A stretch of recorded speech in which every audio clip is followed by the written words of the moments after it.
to úplne jednoduchý cvik, hej, kedy on si vlastne trénuje práve tú chrbticu a nôžky. A tu vlastne cez kolienko zatlačate do pätičky. Čiže moja ruka vyvíja tlak smerom do päty. A najideálnejšie je, keď do päty a do vonkajšej hrany. To znamená, že do tejto hrany. Hej. Zatlačím kolienko smerom dole a trošičku nasmerujem ten tlak do vonkajšej hrany nohy. Preto, lebo on a priori dáva tú nožičku do takéhoto postavenia. Jasné. A my vlastne musíme dosiahnuť to, aby on si zvykal na to zaťaženie na vnútornej, vonkajšej hrane nožičky. Toto je z toho druhej strany.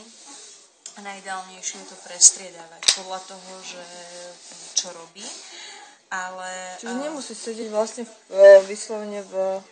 Oni hovorili, že v tureckom sede má sedieť, ale to má strašnú nestabilitu, on padá vtedy.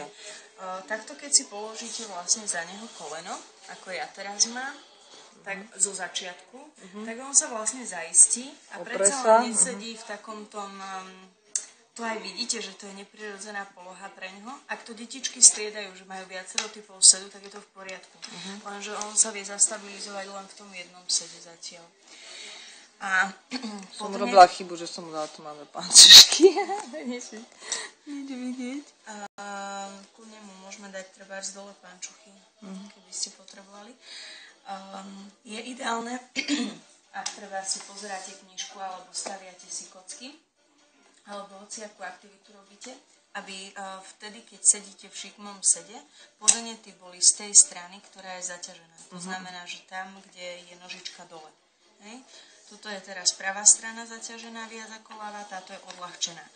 To znamená, že táto môže robiť hociaké nakročenia, trebárs, môže spraviť to, že ešte viac si ju natiahnuť a tak zväčšovať rozsah pohybu v bedrovom klbe.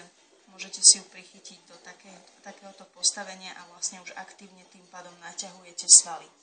Že on sedí, hrá sa, ale popri tom robí stretching, ako keby aktívny stretching. Je to od toho inšie ako ten stretching, keď si ho položíte na chrbát, že nenapne sa mu svalstvo. Tak. Potom je výborné, ak on čo najviac klačí. To znamená, že zoberiete si nejaký štokholík. Ja to takto položím, aby ste vedeli vlastne, že čo robím. Ale samozrejme pred neho to dať najideálnejšie. A nech sa on vyťahuje tou pambou do vzduchu čo najviac. Pretože to sa robí aj doma. Vyťahuje pambou a hlavne je dôležité, aby sa vyťahoval takým spôsobom, že tuto není skosený, ale vy si ho takto dorovnáte čo najrovnejšie. Pretože vy potrebujete dostať maximálny rozsah pohybu v bedrách, zase len kvôli tým vnútorným rotátorom a hlavne kvôli tomu, aby on nechodil prikrčený. Hej, toto, že on si takto pambu dá do takejto protektívnej polohy, znamená to, že nemá na to stabilitu, aby sa on úplne celý narovnal. Môžete to spraviť dvoma spôsobmi. Buď tým, že si chytíte brúško a chytíte si pambu a robíte protitlak, alebo si chytíte kolienka a pambu a robíte protitlak. Hej? Takto. Potom je fajn, ak jednu stranu si zastabilizujete tým, že si priložíte koleno a tú druhú vytiahnete, ale tak, aby on zotrval aj v tej polohe chvíľočku. Vytiahnete do nakročenia a chvíľočku zotrváte. Pretože on vlastne hneď ide do toho postavovania sa a tým, že ide hneď do postavovania sa, to robí kvôli tomu, lebo on je taký diparetik. Neviem, či vám tento pojem niečo hovorí. To znamená, že má akcentovanú tú parézu na hlavne dolné končatiny, by som povedala. Že neviem, aké diagnózy vám píšu alebo nepíšu. Kvadruparézu nám dávajú. Ja si myslím, že to nie je kvadruparéza. Pretože on tie dolné končatiny, aj on horné končatiny má preto vo zvýšenom napätí, pretože sa nevie poriadne zaistiť tými dolnými končatinami. Ja by som povedala, že on je diparéska.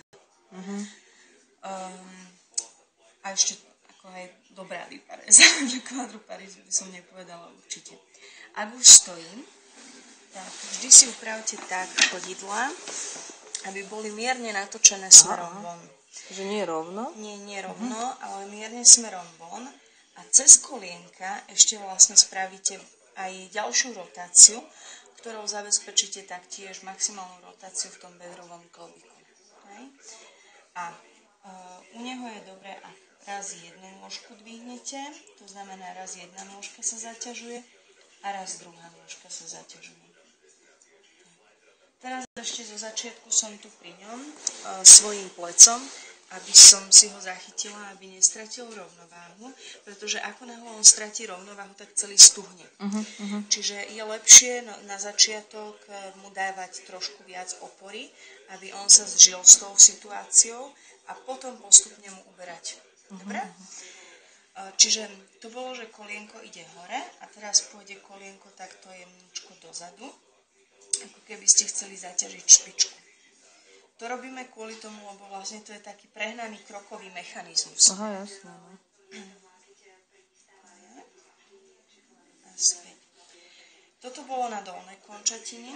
Tam sme ukazovali aktivity v sede, aktivity v klaku, aktivity v stoji. A teraz ešte na horné končatiny.